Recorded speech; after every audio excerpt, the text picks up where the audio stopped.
राउट TV से जुड़े हुए सभी राउटिस्ट बंधुओं को मेरा प्रणाम। यहाँ इस राउट टीवी से हम लगातार प्राउड के ऊपर चर्चा कर रहे हैं और स्पेशली प्राउड की जो कैडर टीम है, जो फील्ड में काम करने वाली है या काम कर रहे हैं, उनके लिए ये वार्ता जरूरी है ताकि वो प्राउड का जो बुनियादी दर्शन है वो ठीक से जाने, ठीक से समझें और फिर उसे किस तरह से लोगों के सामने ले जाना है, इस पर अलग अलग तरीके से विचार करें और उस पर काम करें।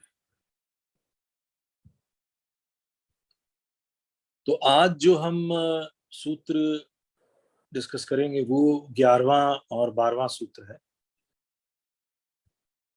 लास्ट टाइम हमने जो 9th एंड 10th सूत्र में डिस्कस किया था, मिनिमम रिक्वायरमेंट की बात की थी कि मिनिमम रिक्वायरमेंट किस तरह से पूरा होना चाहिए और जो मेरिटोरियस है उन्हें ज्यादा मिलना चाहिए, उन्हें ज्यादा मिलना चाहिए। ये बात क्लियरली पिछले 2 सूत्रों में डिस्कस किया गया था। अब इसमें जो 11वां सूत्र है वो ये कहता है कि सर्वनिम्न मानवार्धनम समाज जीव लक्षणम। एक तरफ हम सबके मिनिमम रिक्वायरमेंट की बात कर रहे हैं, फिर हम मेरिटोरियस के लिए कुछ एक्स्ट्रा देने की बात कर रहे हैं। इस तरह से इकोनॉमिक सिस्टम चलेगा, लेकिन साथ ही साथ समाज का या जो कलेक्टिव बॉडी है उसकी जो तरक्की है, उसकी जो उन्नति है, वो इससे सिद्ध होगी अगर सभी का जो मिनिमम रिक्वायरमेंट है वो धीरे धीरे बढ़ता रहेगा। ये पॉइंट एक अलग बात है और इसको समझना जरूरी है कि हर व्यक्ति की जो मिनिमम रिक्वायरमेंट है वो इंक्रीज होती रहनी चाहिए। इसको और भी इकोनॉमिक भाषा में कह सकते हैं कि परचेजिंग कैपेसिटी भी हर व्यक्ति की जो मिनिमम रिक्वायरमेंट है परचेजिंग कैपेसिटी की, वो इंक्रीज होती रहनी चाहिए, वो बढ़ते रहना चाहिए। तभी समाज डायनेमिक है, तभी समाज तरक्की कर रहा है, तभी समाज प्रगति के रास्ते पर है, ऐसा हम कह सकते हैं, अन्यथा वो नहीं। अब इसको एग्जाम्पल से हम कैसे समझेंगे? एग्जाम्पल ये है कि मान लीजिए मिनिमम रिक्वायरमेंट घर की, रहने आदमी जहाँ रहता है उस घर की मिनिमम रिक्वायरमेंट मान लीजिए एक 1 रूम सेटअप है। किसी बड़े शहर में जैसे मुंबई या दिल्ली जैसे शहर में जहाँ फ्लैट सिस्टम है, जहाँ बंगले और घरों का सिस्टम कम है, तो वहां पे एक कमरा, अगर हम एक मिनिमम रिक्वायरमेंट मान ले कि एक कमरा विद किचन, ये रहने की, आवास की जो सुविधा है वो कम से कम है।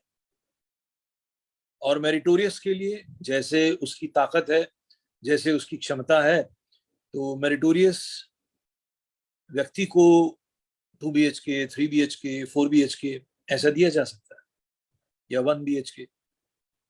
डेफिनेटली 1 BHK से शुरू होगा, लेकिन जैसे जैसे सोसाइटी भी ग्रो कर रही है, कलेक्टिव वेल्थ भी ग्रो कर रहा है, वैसे वैसे हमें जो लोवेस्ट कैटेगरी का व्यक्ति है, जो 1 रूम में रह रहा है, उसे 1 रूम किचन दिया जाए या ऐसी व्यवस्था हो कि उसे वो 1 रूम किचन खरीद सके या 1 BHK खरीद सके।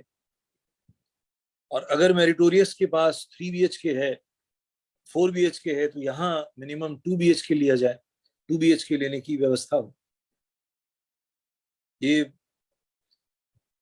यातायात के जो साधन है हमारे पास, उससे भी हम यही कि इसी तरह की एग्जाम्पल से समझा सकते हैं कि अगर मिनिमम रिक्वायरमेंट साइकिल है और मेरिटोरियस के पास कार है, तो ऐसी व्यवस्था होनी चाहिए सोसाइटी की, डायनेमिज्म की, कि मिनिमम रिक्वायरमेंट कार हो जाए। और जब कार मिनिमम रिक्वायरमेंट होगी तो जो मेरिटोरियस है उनकी मिनिमम रिक्वायरमेंट एरोप्लेन तक जा सकती है, या और बड़ी कार, बड़ी महंगी कार इस तरह से हो सकती है। किसी के पास मिनिमम रिक्वायरमेंट 2 लाख 3 लाख वाली कार की है या सेकेंड हैंड कार की है, ये भी हो सकता है। और जो मेरिटोरियस है उनकी रिक्वायरमेंट 40 लाख 50 लाख के कार की है। तो इस तरह से हम मिनिमम और मैक्सिमम ये जो गैप है इसको भरते रहेंगे देश काल पात्र के अनुसार, और धीरे धीरे तरक्की समाज की होती रहेगी, और तभी हम ये कह सकते हैं कि ये समाज डायनेमिक समाज है, ये समाज प्रगतिशील समाज है। अब इसके उल्टा अभी हो रहा है। मिनिमम रिक्वायरमेंट तो अभी लोगों की पूरी भी नहीं है, और जो मैक्सिमम है वो एंडलेस है, उसकी तुलना भी नहीं हो पा रही है, उसकी गिनती भी करना मुश्किल है। आंकड़े हम पहले भी डिस्कस कर चुके हैं कि जहां हमारे ही देश की बात करें तो मिनिमम रिक्वायरमेंट जहां लोगों को अभी बड़े शहरों में 1200 रुपया 1400 रुपया बिलो पॉवर्टी लाइन की बात है, और गांव में 800 रुपया 900 रुपया की बात है। और वहीं बड़े शहर में जो धनाढ्य है वो ट्रिलियंस में जी रहा है, उसके पास जो व्यवसाय है, उसके पास जो व्यवस्था है, वो उसे बिलियंस और ट्रिलियंस दे रही है, और कहाँ 2 वक्त की रोजी रोटी के लाले पड़े हैं लोगों को। तो ये जो डिफरेंस है, ये जो गैप है, पहले तो इससे भरने की कोशिश होगी कि हम जो सर्वनिम्न प्रयोजन है, सर्वनिम्न मान है, वो बढ़ाते रहें। वो एक बार हमने राशन पानी का इंतजाम कर दिया, उससे बात खत्म नहीं होगी। इसीलिए अगला सूत्र जो 12वां सूत्र है वो और भी डायनामिक सूत्र है, वो और भी रेवोल्यूशनरी सूत्र है, और जो बातें अभी मैंने कही उससे कनेक्टेड है। और वो 12वां सूत्र क्या कहता है कि समाज देशेन बिना धन संचय अकर्तव्य। मेरी नजर में प्राउड इकोनॉमिक्स के अंदर जो सबसे रेवोल्यूशनरी थॉट है वो यही है, और ये सबसे बड़ी चोट है आज के पूंजीवादी सिस्टम के ऊपर। हमें ऐसे कानून के जरिए ही पूंजीवाद सिस्टम को बदलने की कोशिश करनी होगी। अब ये सूत्र क्या कहता है कि समाज देशेन बिना धन संचय, धन संचय जो पूंजीवादी कल्चर का एक अहम हिस्सा है। आप किसी भी क्षेत्र में देखिए, आज यूट्यूब की दुनिया में भी जो काम हो रहा है, आप उसमें देखेंगे कि कुछ लोगों के पास अथाह कलेक्शन हो रहा है यूट्यूब के जरिए ही। मिनिमम रिक्वायरमेंट तो बहुत दूर की बात है, लेकिन यूट्यूब के जरिए बहुत कमाई बहुत लोग कर रहे हैं, जिनके पास इस तरह के रिसोर्सेज हैं कि वो करोड़ों लोगों तक पहुंच सके। ये तो मैं लेटेस्ट आज की बात बता रहा हूँ। और अगर पूरे अलग अलग इकोनॉमिक्स को देखें तो हम पाएंगे कि जो ये बड़े धनी लोग हैं जिन्होंने धन संचय किया है, पूंजीवाद की सबसे बड़ी समस्या धन संचय की। क्यों ऐसा होता है कि धन किसी एक ही जगह इकट्ठा हो जाता है? क्यों ऐसा होता है कि अधिकतर प्रॉपर्टी, अधिकतर वेल्थ कुछ ही लोगों के हिस्से आता है, और अधिकतर लोग, ज्यादातर लोग कम में जीते हैं, कट टू कट में जीते हैं या मिनिमम में जीते हैं, और उसमें भी पूरे महीने का खर्चा ठीक से नहीं हो पाता। बीच का वर्ग है जो मध्यम वर्ग है, जहां सिर्फ इतना इंतजाम हो जाता है कि महीने का खर्च ठीक से हो सके, या एजुकेशन और शादी से जुड़ी हुई चीजें सॉल्व हो सके। लेकिन एक ऐसा बड़ा वर्ग है जो धन संचय करके समाज में अपना कंट्रोल बनाए हुए है। तो ये सूत्र उसी विचारधारा पर और उसी कॉन्सेप्ट के ऊपर एक कुठाराघात करता है, एक अटैक कर रहा है कि बिना समाज देश के कलेक्टिव अप्रूवल से, उनकी रजामंदी के बगैर धन संचय नहीं होगा। अब ये बहुत ज्यादा समझने लायक बात है। इस सूत्र में बहुत ज्यादा एक्सप्लेनेशन की जरूरत है कि ये कैसे धन संचय नहीं होगा, और इसके पीछे का जो आइडियोलॉजी है वो क्या होगी। जैसे वेल्थ और प्रॉपर्टी की जब बात आती है तो जो भी बड़ा धनी या बड़ा आदमी अपने पक्ष में जब वो जस्टिफाई करता है या अपने पक्ष में दलील देता है, वो यही कहता है कि ये जो पैसा मैंने इंडस्ट्री में लगाया या ये जो पैसा लगा है ये मेरा पैसा है, या वो मेरे अपने का दावा करता है। लेकिन प्राउड के अनुसार इस संसार में, सिर्फ पृथ्वी में ही नहीं, पूरे विश्व ब्रह्मांड में, पूरे यूनिवर्स में जो कुछ है उसका ओनरशिप मनुष्य ले नहीं सकता। उसका ओनरशिप परम पुरुष के पास है और परम पुरुष ही उसके रक्षक हैं, उसके ओनर है। जब तक मनुष्य ये बात सीख न ले और इस तरह की व्यवस्था न लाए, तब तक अराजकता बनी रहेगी, तब तक अर्थव्यवस्था के जगत में एक गैप बना रहेगा। तो इस पर आने वाले समय में, आने वाले दशकों में विद्वानों को, बुद्धिजनों को विचार करना है कि किस तरह से ये जो प्रॉफिट मोटिव से मेन बड़ी बड़ी कंपनियां समाज को चला रही हैं, इनको उस प्रॉफिट मोटिव से कैसे बाहर निकालें और क्या व्यवस्था दें जिससे कि धन एक जगह, धन का संचय एक जगह ना हो। क्योंकि ये धन संचय ही सबसे बड़ी समस्या है आज के युग, और ये भ्रम पैदा करता है उस व्यक्ति को कि वो अलग है, वो विशिष्ट है, क्योंकि उसके पास अधिक होने से वो अपने आप को ऑटोमेटिकली औरों से श्रेष्ठ समझता है।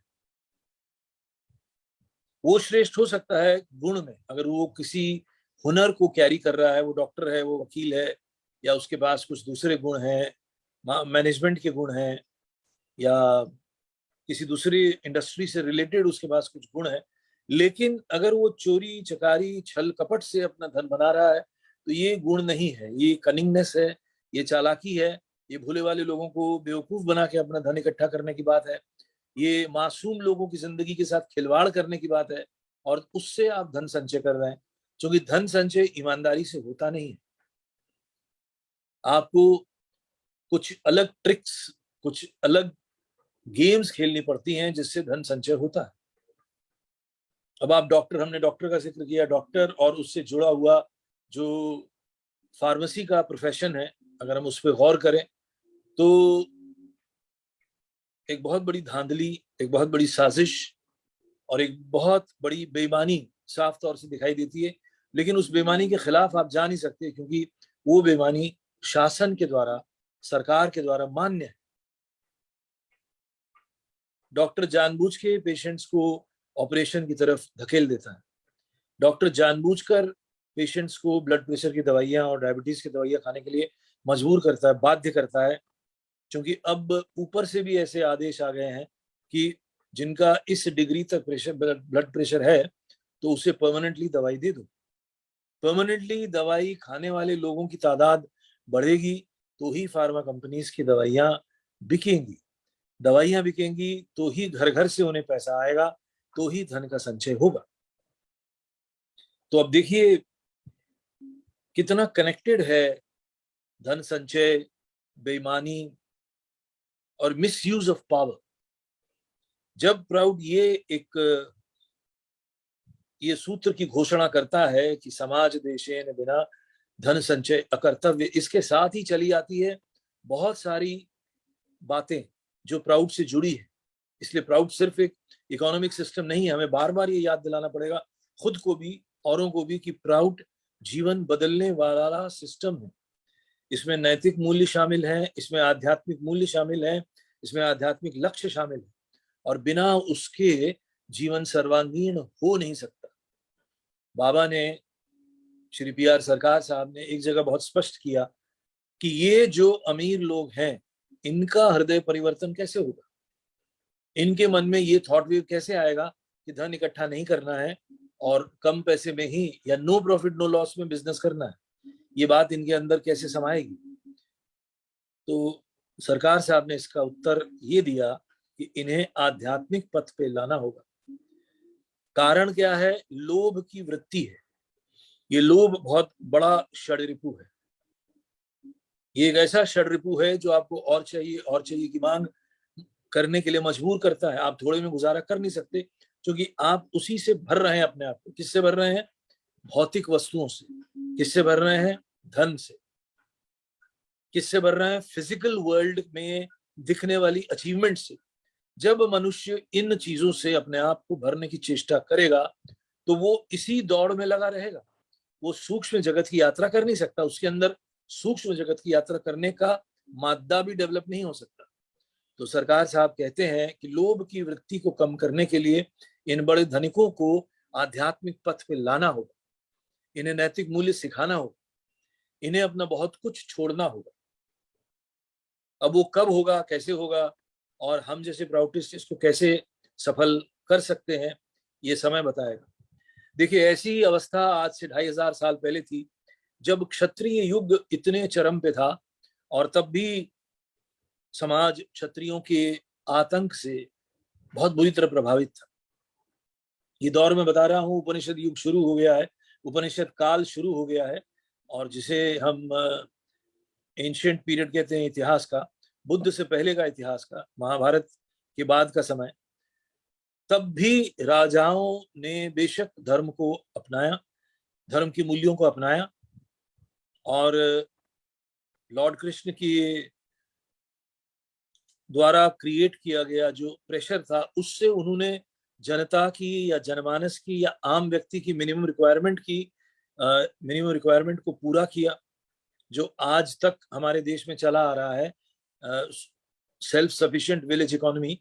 ऐसा मानना है कि ये लॉर्ड कृष्ण की देन है कि उन्होंने क्षत्रियों को युद्ध करने से तो रोका नहीं, एक बहुत बड़ा युद्ध भी करा दिया, ताकि वो ये देखें कि युद्ध से किस तरह के नुकसान होते हैं, और उस नुकसान से बचने के लिए धर्म के रास्ते पे चलना जरूरी है। तो धर्म को इस्टेब्लिश करने के लिए युद्ध का त्राहिमाम अवस्था दिखा दिया, और साथ ही साथ गांव-गांव को इस्टेब्लिश करने का एक मार्ग बताया, जिसे सेल्फ सफिशिएंट विलेज की इकोनॉमी को अपने आप में सेल्फ सफिशिएंट बनाया। ये सेल्फ सफिशिएंट विलेज इकोनॉमी आधार बनी इस देश की, और चाहे राजा लोग आपस में कितना ही लड़ते रहे, लेकिन ये इकोनॉमी डिस्टर्ब नहीं हुई गांव की। जो गांव, मान लो आज कोई किसी गांव का नाम रघुनाथपुर है, वो आज मगध में था, तो जब मगध राज्य हार गया और उसका राजा कुछ और हुआ, तो वो दूसरे राज्य के अधीन आ गया। मान लीजिए कि वो काशी में आ गया। तो इस तरह से राजा बदले और सत्ता बदली राज्यों में, लेकिन गांव के गांव इंटैक्ट रहे। ये जो गांव की इकोनॉमिक सिस्टम को इंटैक्ट रखा गया, ये एक बहुत बड़ा क्रांतिकारी काम हुआ है उस वक्त। तो कोई भी आदमी भूखा न मरे, इस तरह का इंतजाम किया गया। प्राउड भी उसी तरह का आधुनिक वैज्ञानिक युग का एक ऐसा इंतजाम है। यहाँ भी सोशियो इकोनॉमिक जोन्स की बात है, जिसका जिक्र आने वाले कुछ वीडियोस में किया जाएगा। लेकिन मैं जो बात कर रहा था कि कैसे उस एज में भी, जब वैदिक पीरियड था, तो हमने एक राजा को राज्य से निकाला और वनवास दिलाया। मैं राजा, किस राजा की बात कर रहा हूं? सिद्धार्थ की, गौतम सिद्धार्थ की। वो सिद्धार्थ एक राजा के रूप में जाना जाता है, और राजा के उसके पास सारे अधिकार हैं और सारे ऐशो आराम के साधन भी है। लेकिन ये क्षत्रिय जो है, क्षत्रिय क्लास, ये अपना एक्सप्लॉयटेशन बंद नहीं किए, कम नहीं किए, और इनके द्वारा बहुत ज्यादा शोषण चलता रहा, और समाज इस तरह से त्रस्त भी रहा। तो राजा को ही स्पिरिचुअल ट्रेनिंग दी जाए, इस तरह की बात की ये शुरुआत हुई, और उसी के अनुकूल कार्य हुआ।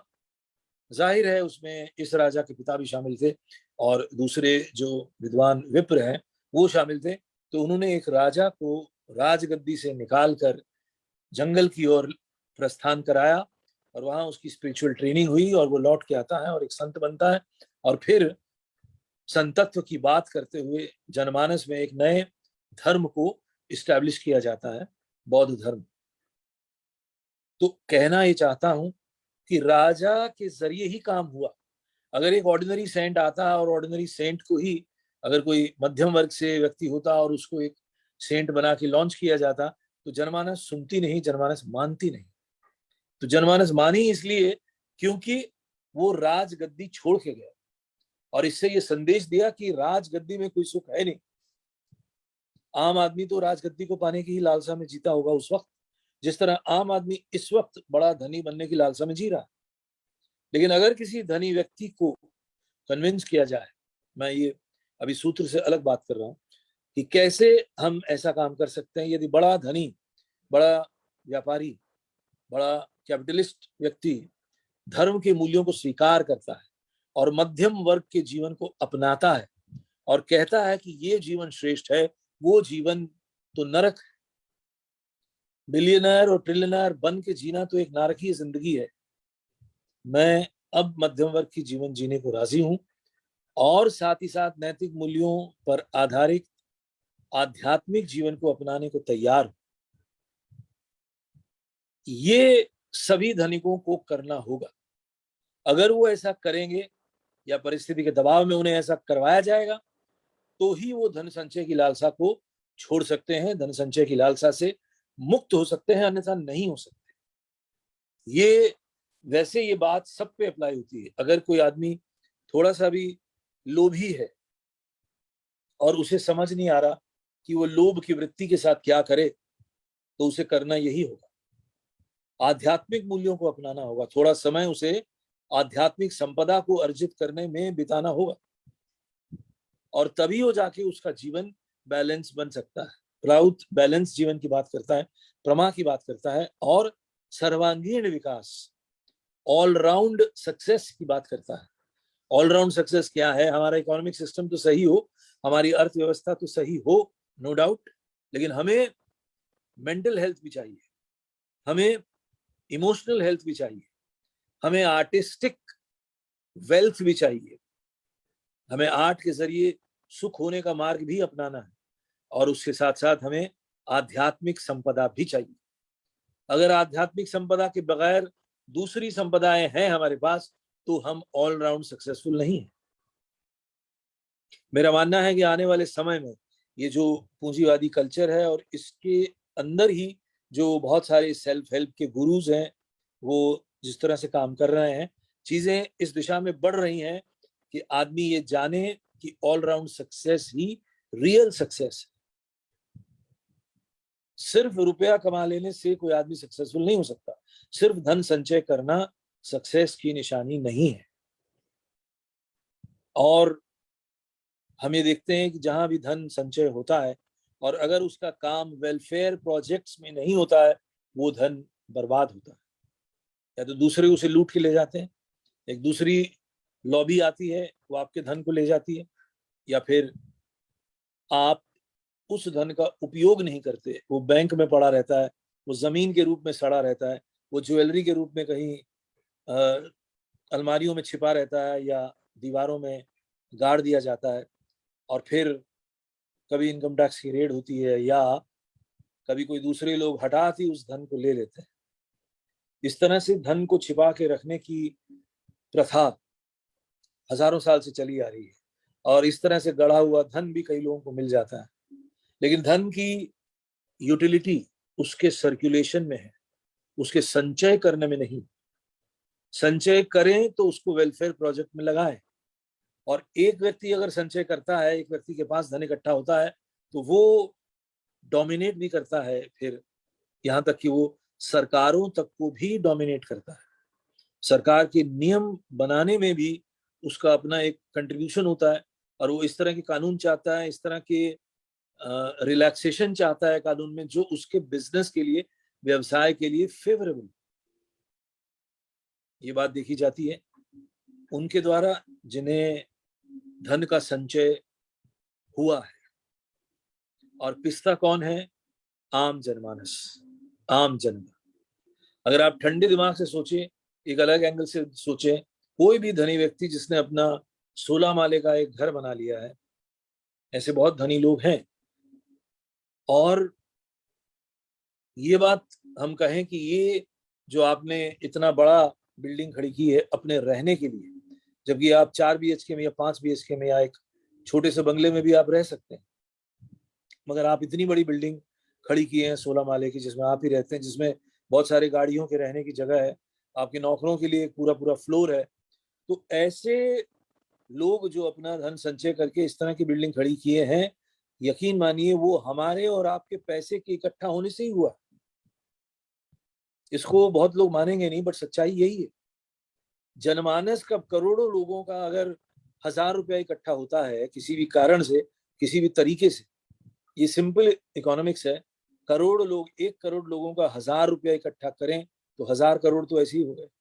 और जो कनिंग आदमी इस 1,000 करोड़ को निकाल लेते हैं लोगों की जेब से, चाहे वो सड़क पे देने वाला टैक्स हो, चाहे वो सरकार को देने वाला टैक्स हो, चाहे वो वैक्सीन हो, चाहे वो दवाइयाँ हो, चाहे वो राशन में और दूसरी जगह पे टैक्सेस हो, किसी भी तरह से हो, जब जब भी एक आदमी की जेब से कुछ पैसा निकलता है और एक साथ अगर करोड़ों लोगों का पैसा निकलता है, तो वो कुछ लोगों की जेब में इकट्ठा होके धन संचय के रूप में रहता है, और वो उसका कुछ हिस्सा जरूर किसी प्रोजेक्ट पे खर्च करते हैं, लगाते हैं, या सरकार को देते हैं, सरकार किसी प्रोजेक्ट में लगाती है, लेकिन उसका बड़ा हिस्सा उनके पॉकेट में जाता है, जिससे वो अपने सुख सुविधाओं के सामान को खरीदते हैं और सुख सुविधाएं को मेंटेन रखने के लिए पैसा रखते हैं, ताकि वो औरों के सामने बलवान दिखें, धनवान दिखें, मजबूत दिखें और कंट्रोल रखें। ये धन संचय का एक बहुत बड़ा नुकसान है, और इस पर वैसे भी प्राउड कब आएगा ये हम नहीं कह सकते, लेकिन जनरल समाज में भी बहुत लोगों के मन में ये आक्रोश है कि मेहनत तो दूसरे लोग करते हैं, एक आम मजदूर से लेके बुद्धिजीवी तक किसी एक बड़े बिजनेस को बनाने में अपना योगदान देते हैं, लेकिन उसका जो प्रॉफिट का हिस्सा है वो उसी ओनर के पास चला जाता है या चंद ओनर्स के पास चला जाता है।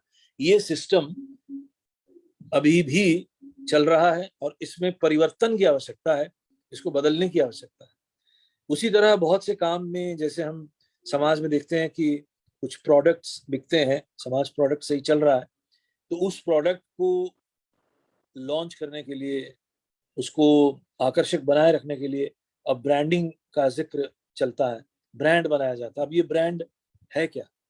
अलग से पैसा खर्च करके, अलग से विज्ञापनों पे खर्च करके आप समाज के सामने एक चेहरे को हाईलाइट करते हैं, उस चेहरे को अधिक से अधिक लोगों तक पहुंचाते हैं, और अगर वो चेहरा कहीं राजनीति में, स्पोर्ट्स में या सिनेमा के जरिए ऑलरेडी चर्चित है, तो काम और ज्यादा आसान हो जाता है। तो उस चेहरे को सामने रखकर विज्ञापन के जरिए लोगों के मन में ये बात बिठा दी जाती है कि ये जो प्रोडक्ट है ये खरीदने लायक है और आप इसे ही खरीदें। तो ये धन संचित लोगों की एक स्ट्रैटेजी है, जिसके जरिए वो अपना सामान बेचते रहते हैं और गलत तरीके से बेचते हैं। ये भी बंद हो जाना चाहिए। तो इसमें प्राउड के जो निदान है वो दूसरे हैं, उसमें आगे चल के उस पर जिक्र करेंगे। जैसे सोशियो इकोनॉमिक जोन की बात है, जैसे डेमोक्रेटिक सेटअप में एक बदलाव की बात है, जैसे ये जो धन संचय वाली बात है कि इससे इसके अलावा धन न हो, वैसे बहुत से कानून हमारे पास हैं। भारत देश में अभी भी एक ऐसा कानून है कि आप एक से अधिक फ्लैट रख नहीं सकते, लेकिन क्या ऐसा है? क्या ये प्रैक्टिकली रियलाइज होता है? मैं अपने ही यहाँ बम्बई में एक एक्सपीरियंस बता रहा हूँ कि महाड़ा में कुछ फ्लैट्स की बुकिंग शुरू होती है और उसमें क्लियरली मेंशन रहता है कि अगर आपके पास घर नहीं है तो ही आप इस प्लान में आए, अगर आपके पास घर है तो आप इस फॉर्म को न भरें। तो सरकार ने ये सिस्टम तो बनाया है, एक कानून है कि अगर आपके पास एक घर है तो आपके पास दूसरा घर नहीं होना चाहिए। उसके अलावा भी आपके पास टैक्स के इतने कानून हैं, लेकिन जो ये बड़े लोग हैं इन सब सिस्टम को वो ओवरकम करते हैं।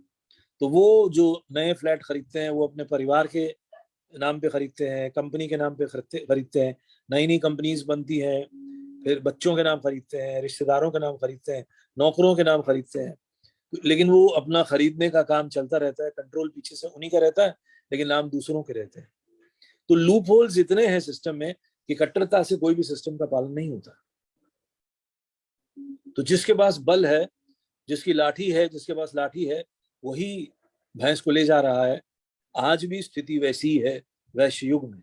वैश्य युग में जो वैश्य है वही लठैत है, वही भैंस को हाँक पा रहा है और वही भैंस को ले जा रहा है। लेकिन प्राउड के माध्यम से और प्राउड कैडल को मैं ये कहना चाहूंगा कि आप लोग इस पर जन जागरण अभियान चलाएं, जनता में सबसे पहले अवेयरनेस लाएं कि देखिए ये सिस्टम में कमी है, और जो जब भी हम इसका एक ऑपोजिट ऑल्टरनेट सिस्टम की बात करते हैं जिसमें कोऑपरेटिव सिस्टम की बात आती है, तो कोऑपरेटिव भी सभी जगह सक्सेसफुल इसलिए नहीं होते क्योंकि वहां भी नैतिक मूल्यों और आध्यात्मिक मूल्यों की कमी है।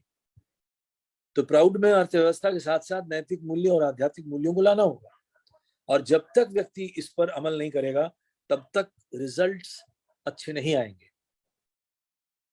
हम आसानी से किसी पैसे वाले के अधीन हो सकते हैं, पैसे वाले के गुलाम हो सकते हैं, उनके इशारों पर नाचना हमारी मजबूरी हो सकती है। तो आज ये हमने 2 सूत्रों के बारे में बात की। पहला कि सर्वनिम्न जो प्रयोजन है, मिनिमम रिक्वायरमेंट है, उसका मान इंक्रीज होता रहे समय के साथ साथ, परचेजिंग पावर बढ़ती रहे, आम आदमी की, मिनिमम पे जीने वाले आदमी की परचेजिंग पावर बढ़ती रहे, ऐसी व्यवस्था रखनी है। और दूसरा क्लियर कट है कि बिना कलेक्टिव परमिशन के कोई भी व्यक्ति धन संचय नहीं कर सकता, कॉन्सेंट्रेशन ऑफ वेल्थ एक जगह नहीं हो सकता। तो इसके आगे के सूत्र हम अगले वीडियो में डिस्कस करेंगे। आज इतना ही। और ये जो 2 सूत्र हैं, इस पर अगर कुछ लोग डिस्कस करना चाहें तो जरूर कर सकते हैं, अन्यथा आज यहां पे समाप्त करते हैं। नरेंद्र जी है यहाँ पे, आप कुछ कहना चाहेंगे? नरेंद्र बिष्ट जी। हाँ दादा, नमस्कार दादा। जी नमस्कार। हाँ, कहना तो अभी कुछ नहीं चाहता, मैं तो अभी आपको सुन ही रहा हूँ, डेली क्लासेस। हाँ, लेकिन चलिए बातचीत में मैं अगर यही सवाल करूं, आपको ये सूत्र कैसा लगता है कि धन संचय जो है बिना कलेक्टिव बॉडी के परमिशन के नहीं होना चाहिए? ये कितना पॉसिबल लगता है आज के हालात में, जहाँ पे धन संचय एक नेचुरल चीज है? दादा, जहाँ पॉसिबिलिटी की बात है, बहुत मुश्किल लगता है आज की डेट में, जी जी बिकॉज क्योंकि धारा ही ऐसी बह रही है कि लोग संचय के क्योंकि पॉलिसीज ही ऐसी बनती हैं, तो बहुत मुश्किल लगता है आज के हिसाब से। हाँ सही है, लेकिन ये बहुत ही वैलिड पॉइंट है। अगर ये नहीं होगा तो जो एक्सप्लॉइटेशन हो रहा है वो तो वैसे ही चलता रहेगा, उसका कोई ये पॉसिबल तभी तभी है दादा, ये सब चीजें पॉसिबल तभी है जब हर कोई निस्वार्थ भाव से अपने जीवन जीने की कोशिश करेगा, हर कोई ईमानदार बनेगा, हर कोई आध्यात्म के पथ पे आगे आएगा, ये तभी जी पॉसिबल जी है। जी जी जी, बिल्कुल तो सही कह रहे हैं। आध्यात्मिकता होना जरूरी है, उसके बाद ये सब चीजें आएंगी। सही कह रहे हैं आप, बिल्कुल सही कह रहे हैं। तो पहला काम तो नैतिकता और आध्यात्मिकता का ही है, तभी कोई व्यक्ति अपने जीवन में चेंज ला सकता है, और उसके बाद फिर दूसरों के जीवन में वो एक इंस्पिरेशन बन सकता है। अपने जीवन में प्राउड के नियमों को लाना भी तभी संभव है जब वो खुद नैतिकता और आध्यात्मिकता के पथ पर चल रहा है। बिल्कुल सही दादा, सहमत हूँ मैं जी एकदम। जी जी जी जी। ठीक है, तो फिर आज यहीं पे समाप्त करते हैं, और अगली बार फिर मिलते हैं 2 या 3 सूत्रों के साथ, और फिर आगे और प्राउड की कुछ विशेष बातें हैं जिसमें, जैसे मैंने अभी थोड़ी देर पहले कहा था कि सोशियो इकोनॉमिक जोन है, टैक्सेशन का सिस्टम है, डेमोक्रेसी का सिस्टम है, इलेक्शन का सिस्टम है, लीडरशिप कैसी होनी चाहिए, इस तरह की बातें हैं। तो उस तरह के टॉपिक्स को डिस्कस करेंगे। और बिल्कुल। जी, तो अभी आज्ञा दीजिए। नमस्कार। नमस्कार दादा, धन्यवाद बहुत बहुत। जी।